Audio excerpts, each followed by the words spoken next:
Here's a riddle for you. What's present everywhere around you, but is still invisible? We're always fascinated by riddles. However, do we always get the answer right? Do you know what's present all around and yet we can't see it? It's air. The only thing that's present everywhere. But wait, is air really present everywhere? Yes, it is. Right from our closed fist to our surroundings, air is present everywhere. To understand this, let's take a simple example. Let us insert an inverted empty bottle in water and turn it upside down. The water enters the bottle gradually, correct? But that's not the point. The major thing we need to notice is the formation of bubbles as the bottle gets inverted. Yes, that's what we need to look at. If the bottle is empty in the beginning, then where did the bubbles come from? How were they formed and released? The bubbles formed because the bottle, although it seemed empty, had air inside it. Yes, these simple things tell us that air is present everywhere.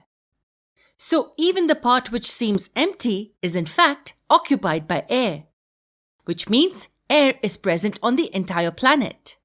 Yes, that's right. And what about outside the planet? I mean, what about air in space? Well, air is not really present beyond our planet. Space is all vacuum. It does not contain air. Air forms a layer or envelope around the Earth to a limited extent. This envelope is called the atmosphere. It's because of this atmosphere that life on Earth is possible. However, the layer of air goes on depleting as we move higher above the ground level.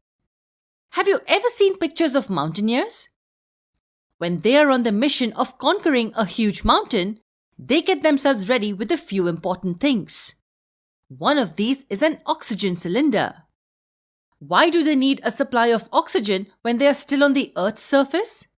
The simple answer is because the layer of atmosphere becomes thinner as we move towards higher altitudes. That is the reason the higher we climb, the oxygen supply becomes scarce. We need oxygen to survive, and to get the necessary oxygen, we breathe. Now tell me, does air contain only oxygen? That's not the case. Air contains numerous components. Oxygen is just one of them. Let's have a look at the various components of air in the upcoming videos.